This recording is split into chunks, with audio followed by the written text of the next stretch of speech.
Today, we would like to talk about Australian banks' actions against the global financial crisis. These are the contents of our presentation. The global financial crisis broke out in 2008 has made a huge influence to most of the country in the world, and many industries have suffered a setback as a result, especially the banking industry. After the global financial crisis, the performance of Australian banking systems has been better than many other banking systems, especially those in Europe, America and the United Kingdom.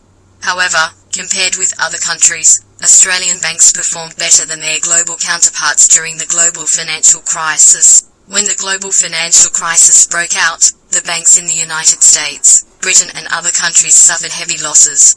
On the contrary, the Australian banks performed better. There is no bank's need to be explicitly rescued in crisis and no bank need to be closed in Australian.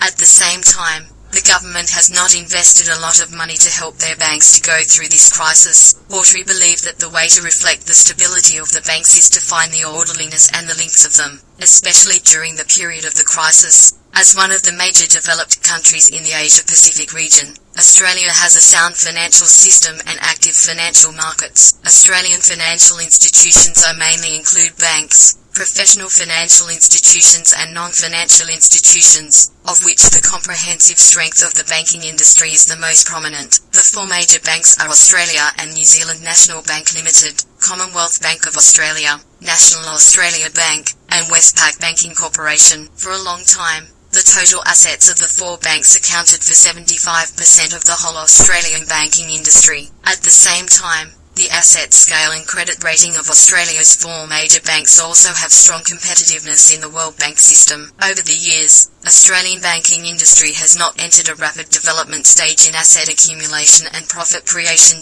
By contrast, what they insist is long-term and slow development. Australian banking business structure is clear and business focus is prominent.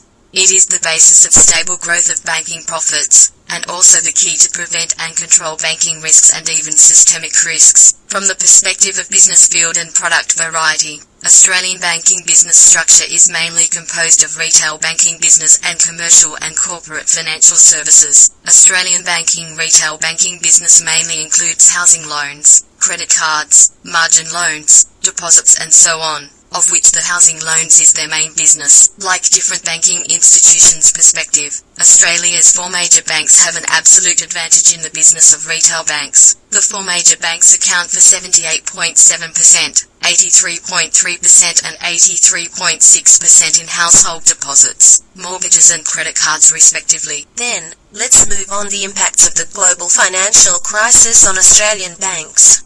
Just like mentioned before, during the period of the GFC, Australia's economy and banking industry suffered less damage than other countries and performed relatively well. However, growth in the economy slowed to around 0.5% and the unemployment rate has risen by nearly 2 percentage points to around 5.75% by November 2009. In addition, the most obvious impact of the financial crisis on most Australian households was the large decline in equity prices, which reduced the wealth of Australian households by nearly 10% by March 2009. Notably, Australian banks have continued to be profitable and have not required any capital injections from the government. However, they still experienced a decrease of efficiency and increase of risk. I will mainly introduce the impact of the financial crisis on the technical efficiency of Australian banks, including pure technical efficiency and scale efficiency. The GFC had a negative impact on the level of efficiency of Australian banks, but the degree of the impact was different among Australian banks.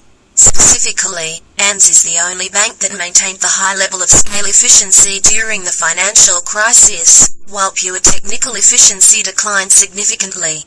Similar to ANZ, Commonwealth Bank also have with high level of efficiency and pure technical efficiency, but the difference is that the GFC caused pure technical and scale inefficiency to the Commonwealth Bank.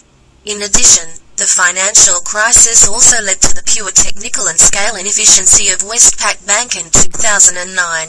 However, the National Australia Bank experienced the highest level of inefficiency among the four major banks during the financial crisis and continued into 2012.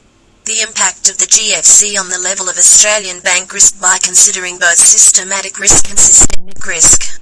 At the beginning of the financial crisis in 2007, there was no significant change in systematic risk, while there was a significant increase in the systemic risk of banks. In addition, after a huge decline in the global stock market in January 2008, Australia's major banks experienced a significant increase in systematic risk, while systemic risks of both small banks and major banks increased significantly. As early as 2002, the Australian Financial Regulatory Commission proposed the Australian Financial Regulatory Framework in order to stabilise the financial environment. The Australian Prudential Regulation Authority, the Australian Securities and Investments Commission and the Reserve Bank of Australia are the three government agencies that oversee three aspects of financial security. EPRA is charged with developing prudential policies to balance financial safety and efficiency, competition, contestability, and competitive neutrality. In the 2008 GFC, EPRA proposed two policies. 1. Australian banks should strengthen the loan examination standard and carries on the examination and the confirmation to each loan. 2. Enhance depositor protection to increase the willingness of depositors to deposit, thereby increasing the competitiveness of banks. ASIC administers and enforces a range of legislative provisions relating to financial markets, financial sector intermediaries and financial products, including investments, insurance, superannuation, and deposit-taking activities. In early 2008, ASIC formulated four policies on the eve of the financial crisis, which helped the Australian banking industry to withstand the financial crisis to some extent. 1. Recruitment of senior leaders, expansion of committee level to introduce additional skills. 2. Establish more relationships with stakeholders to increase available resources. 3. Establish an office of the chief economist to assess industry and market impact. 4. Promote more comprehensive information disclosure and enhance the credibility of the industry to increase investor confidence. In addition, under the financial crisis, ASIC strengthens market supervision and punishment for wrongdoing to maintain the stability of financial markets. RBA. Meanwhile, the policies and macro control measures provided by the RBA have effectively helped the Australian banking industry to tide over the crisis. In 2008, the RBA offered three policies. 1.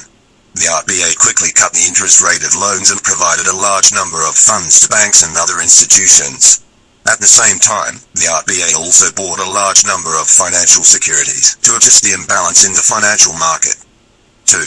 The RBA has increased a large amount of government expenditure in order to support the employment of the entire economy.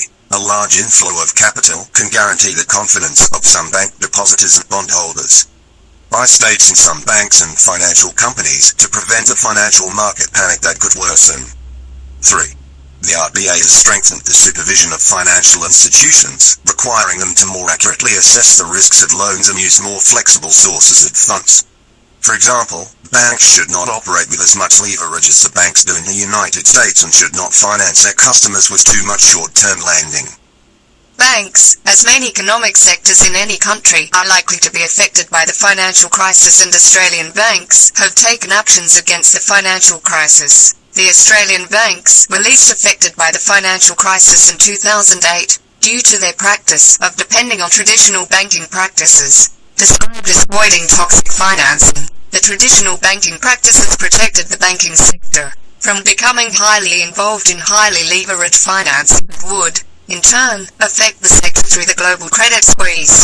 During the crisis, the two largest Australian banks, Westpac and Commonwealth, were able to affect the effects of the sinking American banking sector by avoiding trading in the US originated mortgage-backed securities. This ensured that the banking institutions were able to evade the effects of the global crisis on its funding following the collapse of major global players, such as the Lehman Brothers.